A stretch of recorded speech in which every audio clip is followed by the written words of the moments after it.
Рахмат чоң. Сөз Дастан Далабаевич Бекешевта. Рахмат. Здравствуйте, уважаемые члены правительства, Джантуру Джалдошевич. У меня вот первый вопрос такой. Вот если мы доработаем соглашение и будем заключать, это соглашение будет окончательным или промежуточным?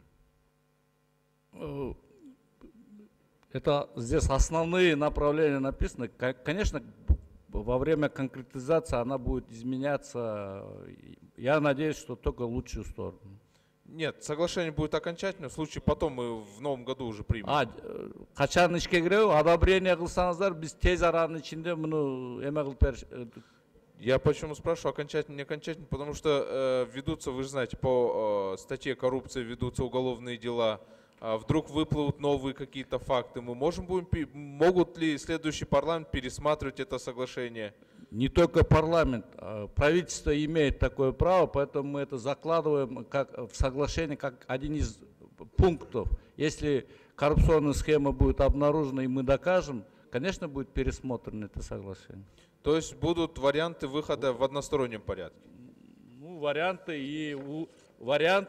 если мы докажем, варианты улучшения и выхода с одной стороны будет. Это вот как раз мы об этом написали 3.2.2.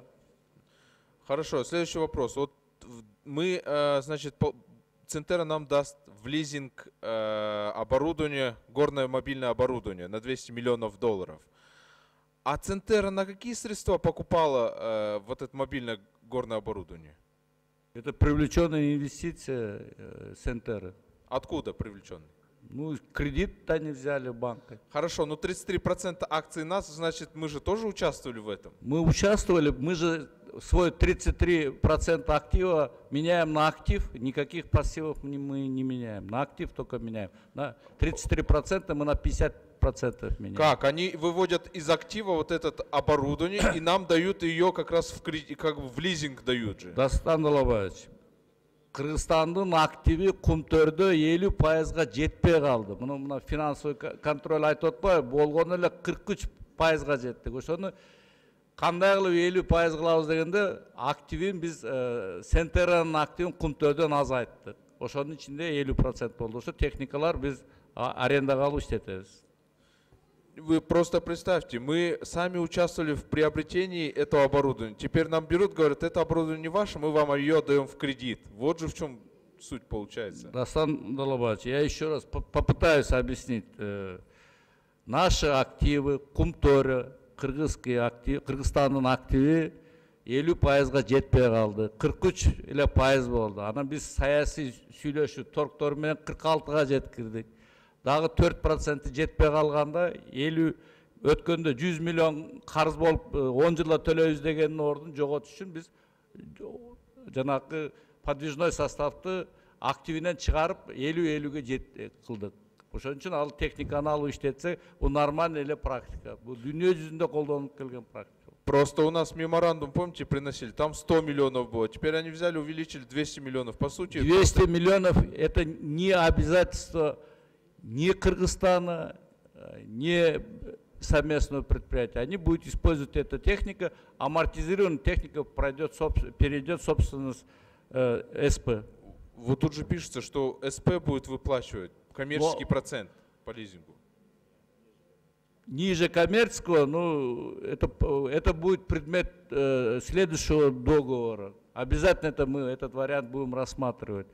Это кто строительством занимается, собственных оборотных средств не хватает, всегда берут чужую технику в аренду. Здесь многие из вас занимаются строительным бизнесом.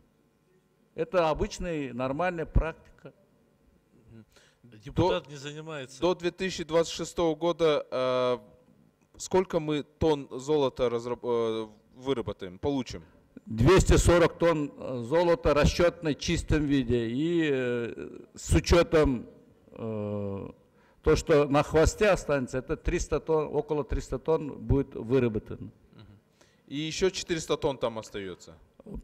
По оценкам экспертов 410 тонн на сегодняшний день. А на балансе Центеры сейчас сколько получается? На балансе Центеры на сегодняшний день всего 99 тонн золота. по участку центрального. И заявки есть на установку. Есть заявка, да, на постановку на баланс около 450 тонн. Ой-ой-ой. Давайте мы лучше 99 тонн вот эти доработаем и обнулим все соглашения и начнем по-новому разговаривать. А то получается... мы Дастан щас- Далабаевич, андай бизде мыйзамда ограничениялар жок. Эмне үчүн биз тигилерди шашпай атабыз коюга, баланска. 2009 жылы ар бир тонна золотого $60.000 деп айтылган экен, биз ошону көбөйткөн атабыз. Так что аны только Кыргызстандын пайдасына чечилет. А именно подземный способ разработки золота с какого момента начнется? Наверное, как раз... в 2000 Соглашениеда так жазылып турат. Если Центр, оператор откажется от разработки подземного рудника, то кыргызская сторона имеет право нанять нового оператора на разработку подземного рудника. Пункт, скажите, пункт какой? До окончания 26 жылга дейин 24 ай, 2 жыл мурун айтылат бул маселе. Получается, до 2026 года будет вот сейчас нынешним способом добываться. До 26 года нынешним способом мы можем начать подземный рудник разрабатывать в 24 или 23 году мы можем начать работать. А вы не задумывались, почему именно они этот год показывают? Ну, Возможно, просто тогда уже и невозможно. 10 секунд.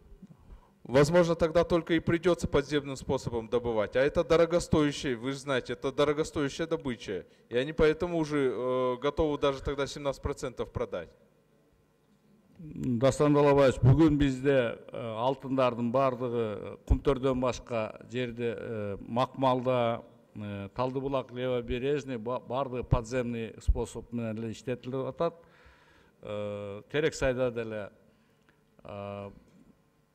мен ойлойм, азыркы баа сакталса, эксперттердин ар кандай прогноздору бар, кээ биркилери өсөт деп атат, кээ биркилери түшөт деп атат. Ушул баа сакталып турса, подземный разработка будет эффективный эле болот деген эксперттердин заключениясы бар. Рахмат. Жадой Жолдошев, депутат не имеет права заниматься бизнесом на время своих полномочий. Чтобы их еще айтып калдыңыз, ошону тактап коеюн. Многие из вас занимаетесь бизнесом деп атпайсыз ба? Эми баягы сөздүн арзасын өтүп кетип атат, имеете. Кечирим сурайм, мурун. Мен кечирим сурайм. Ал үчүн кечирим сурайм мен. Мурун иштегендер отурат, ошолорду мен көрүп айтам. Кулманбек Сапарович Дыханбаев да сөз. Кечирим сурайм ал үчүн.